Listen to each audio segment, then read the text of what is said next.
who are not well versed with the way the bank works. So they definitely find it easier to interact with traditional money lenders.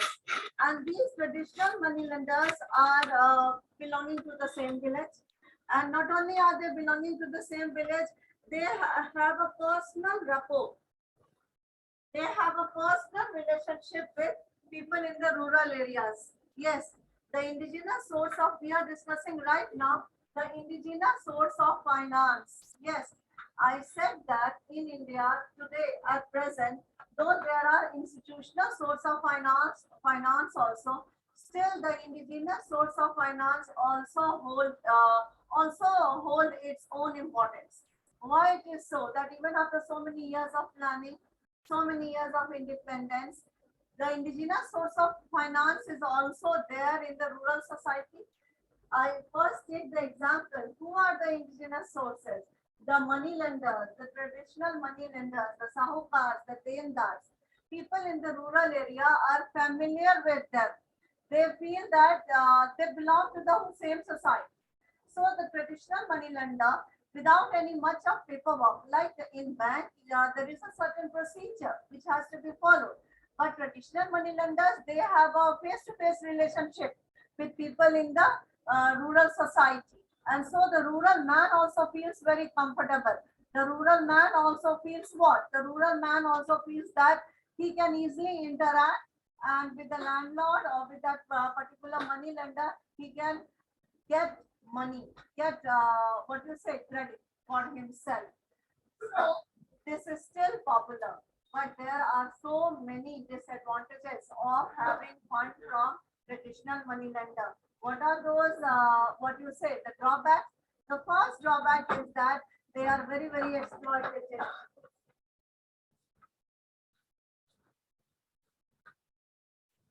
They are exploitative.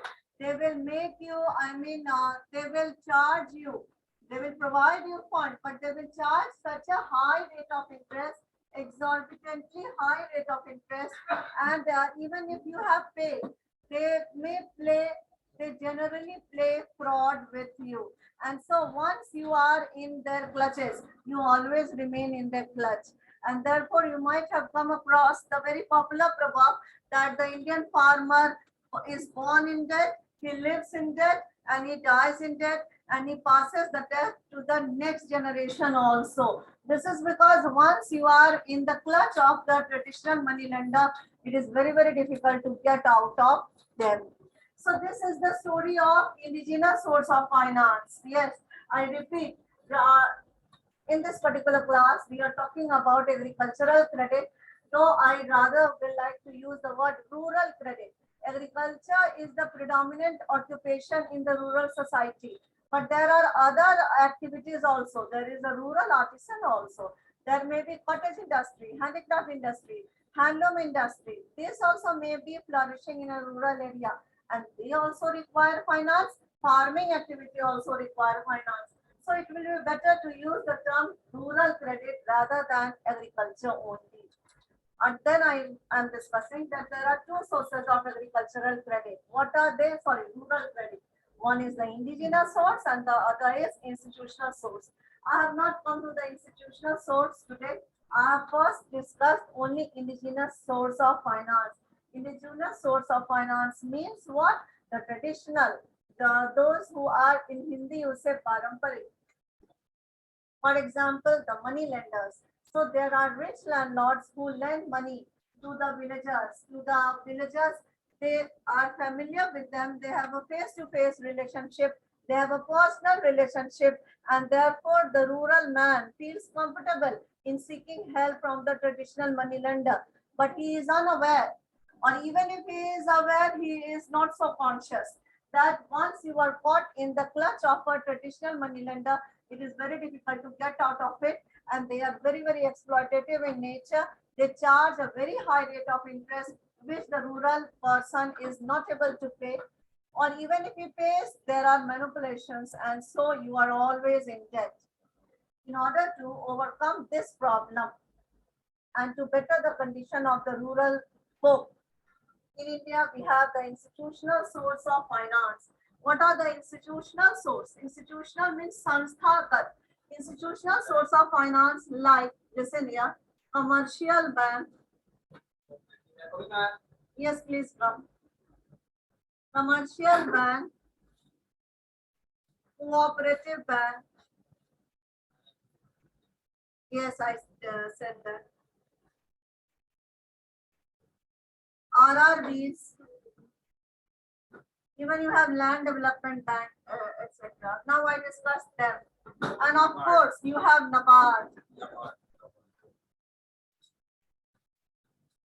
You have NABARD. Yes. Institutional. In Hindi, you say sansthagat. Institutional source of finance. Now, first of all, there are commercial banks. Every one of us know Reserve Bank of India is the apex monetary authority. Any kind of what you say financial activity is carried out, then it will be always under the supervision of RBI, because it is the central bank of this country.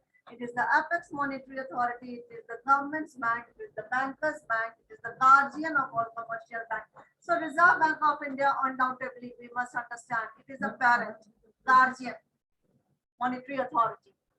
But here we are specifically talking about the rural area. So rural area, you have commercial bank, cooperative bank, regional rural bank, even you have land development banks. And then apart from this, there should be a special mention of NABARD, which was set up in 1982. See, commercial bank. Commercial bank has its branches in the rural areas. In late 1960s, 1969, you can say, many banks were nationalized. And so commercial bank now have to play, public sector commercial banks specifically, have to play a role of promoting welfare for the rural areas, for the rural folk. And therefore, there was so much of branch expansion in the rural area. And in the rural area, when you have the branches, you encourage the villagers to keep their deposit with the bank and to seek loan. Loan which is provided by the commercial bank or any other bank to the rural folk will be always at concessional rate of interest, because every one of us know that the Indian farming society needs special support, and when they need special support, then therefore you offer loans, you provide loans, you give loans, but at a very concessional rate of interest, at a concessional rate of interest. Why at a concessional rate of interest or minimal rate of interest? Because those who are villagers, they are not in a position to repay, especially the struggling class, marginal farmers, landless laborers. You cannot think about, yes, please come and sit down. Come and sit down.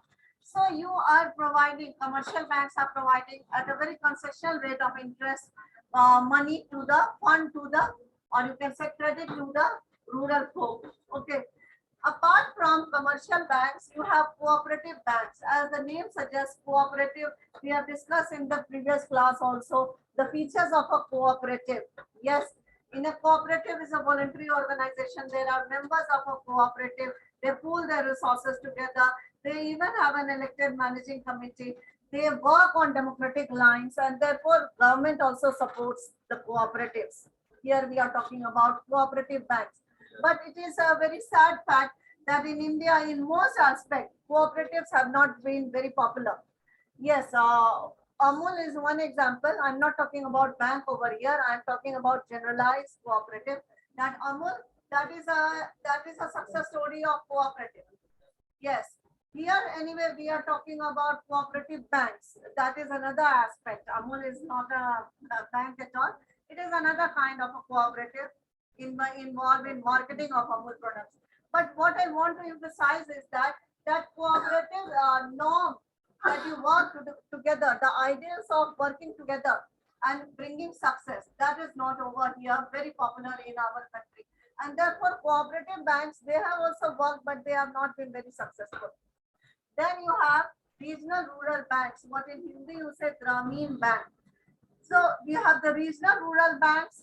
Regional rural banks are also known as small man bank, and they were set up most probably in 1975. to cater to the need of the rural people. Small man bank, rural marginal farmers, sharecroppers, landless laborers, rural artisans, this particular class, the struggling class in the rural society. But they were also facing lot of difficulty. And now most of the Grameen banks, regional rural banks, have merged with other branches. I mean, with branches of other successful banks like commercial banks. Branch merger ho jati hai. Why? Because they are not able to run successfully. They are not able to run economically. Now I will discuss then what is the problem. What is the problem that branches in the rural areas do not meet success? Grameen Bank did not see success. Why? What is the problem in the rural credit? That I first write and then I shall explain. And of course, before closing this institutional source of finance, the most important NABARD, National Bank for Agriculture and Rural Development. Yes, it is the apex bank so far as agricultural and rural development is concerned. Yes, it refinances, it guides the way agriculture and rural society need to develop, and it will help all rural artisans, rural folk, for rural development, for rural industrialization, for agricultural activity, handloom, handicraft, kutir udyog, what you say, cottage industry, all these are assisted, all these are helped by NABARD. Refinancing activity it is involved in. I now come to the challenges or the problems which are faced even by the institutional sources. Yes, then I discuss.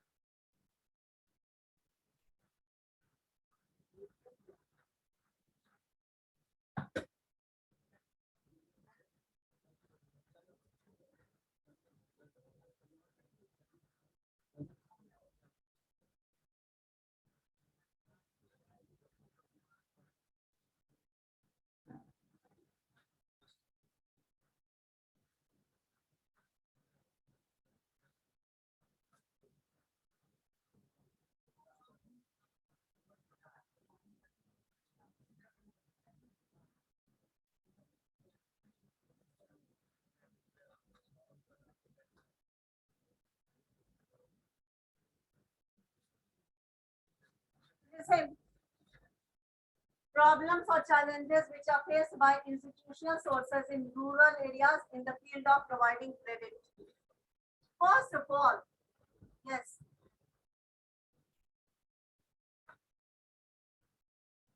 why do these regional rural banks or branches in the rural areas, they suffer from loss? Why do they suffer from loss? See, in the rural area, what you feel that in the rural area, banks generally suffer losses because, first of all, deposit mobilization is very less. A rural man will rather go for what? Will rather go and invest in land or in jewelry rather than develop banking habits. They are not so tuned to develop banking habits, and therefore they will invest their surplus money, if they have a surplus money, in real estate. I mean land. Land is a great asset, and therefore deposit mobilization is less in the rural areas. Apart from this, you have to provide the loan giving activity. Loan giving activity, whether you are a public sector bank or RRB, you have to follow the ideals of promoting welfare society, because the government is directing, and therefore as a welfare state you have got to do this. And so loan giving activity goes on, and repayment of loans is not proper. So on the one hand, you are not having enough of deposit. On the other hand, loan giving activity goes on, and the loans also, I mean, the terms and commitment of the loan should be honored. But people in the rural area, they are using loan for unproductive purposes. Yes, because the cultural aspect or the social aspect, there is a kind of a pressure, you can say. So they take fund from the banks, and they may utilize in marriage or death ceremony or all these kind of activity, rather than using them, please, in a productive manner. They are, if you are using the loan, the money in productive manner, then you will be able to earn an income. You are utilizing in buying seeds, in developing irrigation facility, then your agriculture productivity will go up, or your rural industry will be set up, and you will be earning, and out of your earning you will be able to pay the rate of interest and honor the commitment of loans. But this doesn't take place. This doesn't take place, and therefore, on the one hand, deposit mobilization is less. On the other hand, there is the problem of bad loans. So what will be happening to any economic institution? Ultimately, it will fail. It will suffer losses. That is the reason, like a small bank, this Grameen Bank, they had to be merged to other commercial banks because they were incurring such huge losses. Repayment loan, then how will the bank run?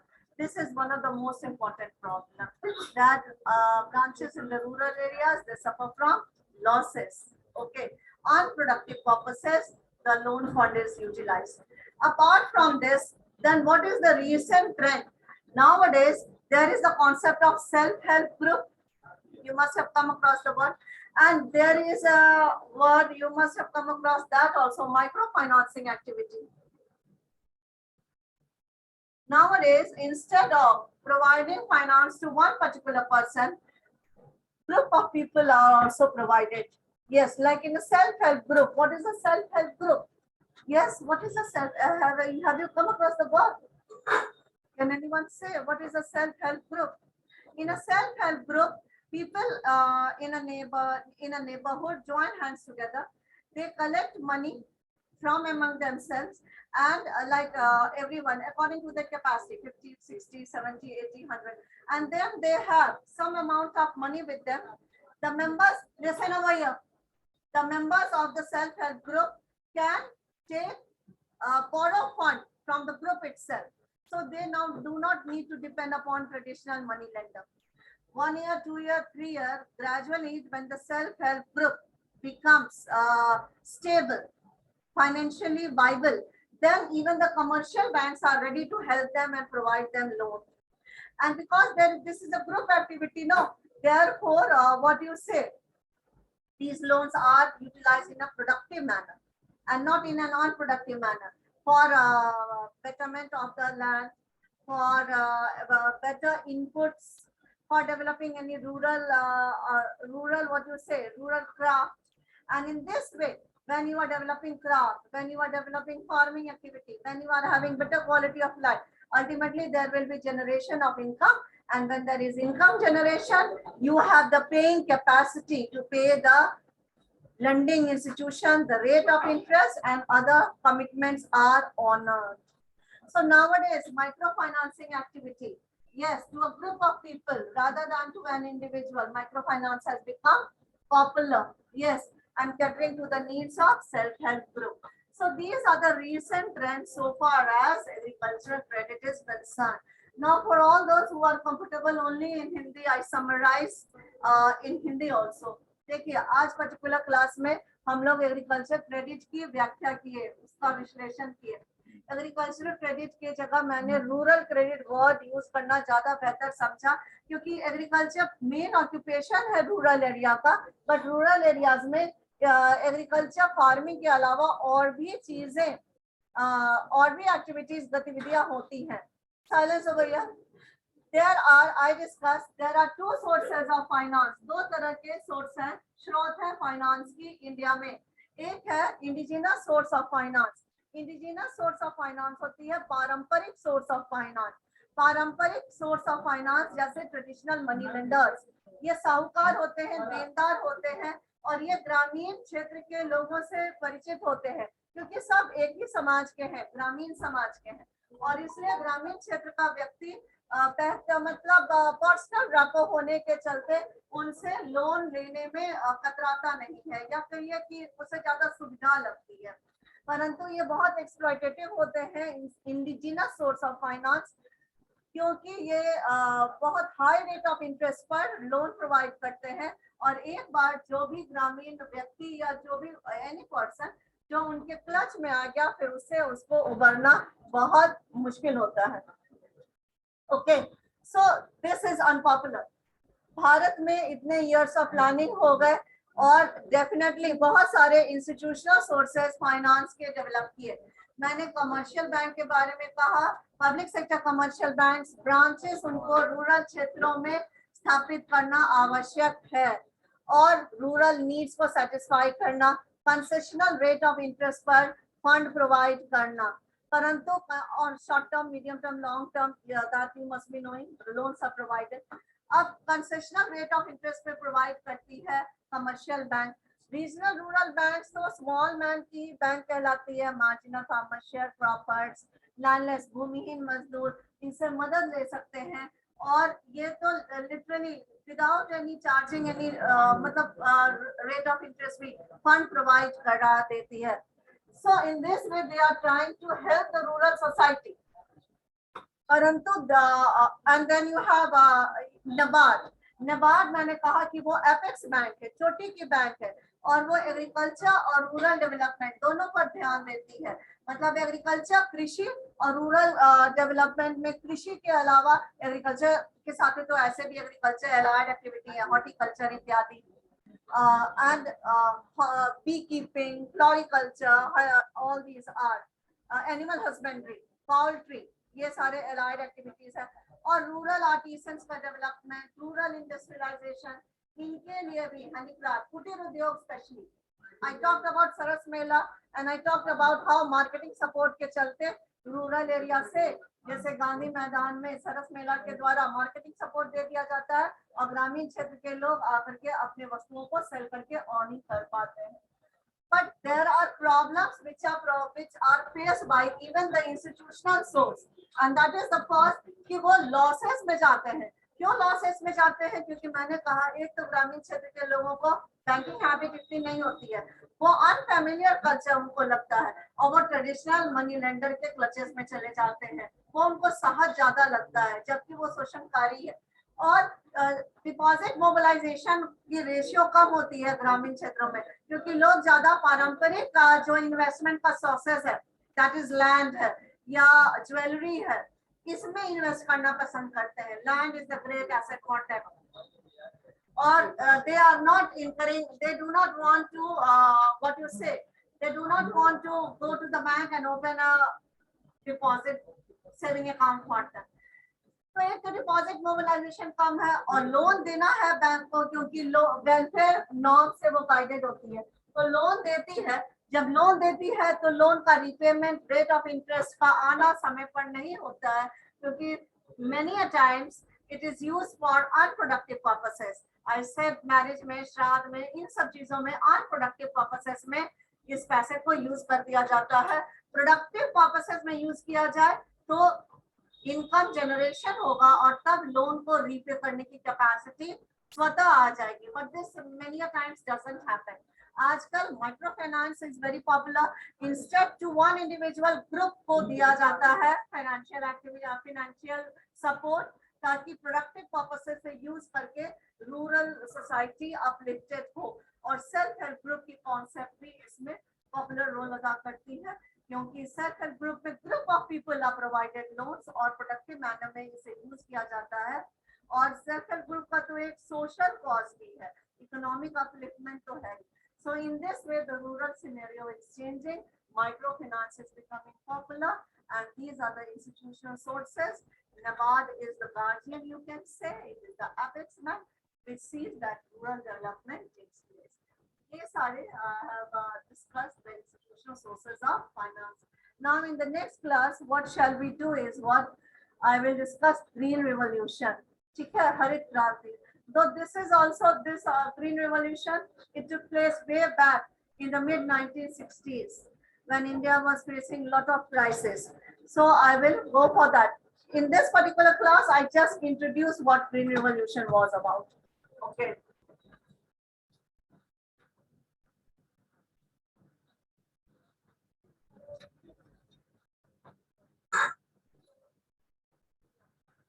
Okay.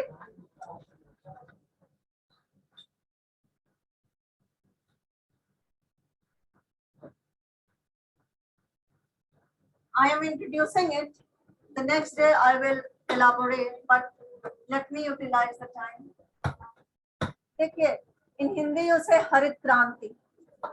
In mid 1960s, India was facing lot of food crisis. Why? There were many reasons to it. We used to import food grain from America under PL 480 scheme. There were political reasons also behind, and United States of America stopped giving us food grains on this particular count. I said and I repeat, there were political conditions also which were unfavorable to the Indian economy. Ultimately, we landed in a kind of a food crisis, and the intellectuals and the politicians realized that after nearly more than a decade of independence and 5-year plan, we were not able to satisfy the very basic necessities of human life, that is to provide food grains, ahar. Okay. So what we see in mid 1960s,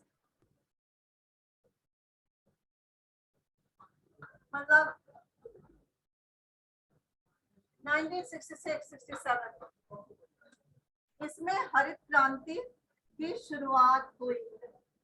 Yes, and then this is what kind of a revolution?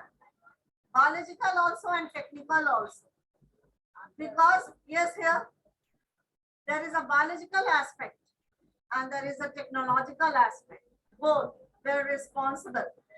What shall we study when we will be covering this topic in the coming class? Listen here.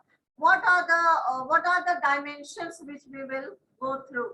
First of all, in gist itself, I will discuss what compelled us and made us realize the importance of, or you can say the challenge of food problem, food crisis. Next, what is green revolution? Biological technical revolution. We will talk about the biological aspect, high yielding variety seeds, better irrigation facility, use of fertilizers, spraying of pesticides, irrigation facilities, and technological modern methods of cultivation, tractorization. Both together were responsible for green revolution. There were number of benefits, there were limitations also. Benefits were there that we were able to overcome the problem of food crisis to a very large extent. Public distribution system now was running gradually, it was running smoothly. And we had buffer stocks gradually, not at all. But yes, wheat revolution it is also called because there was tremendous rise in the productivity of wheat and productivity in rice.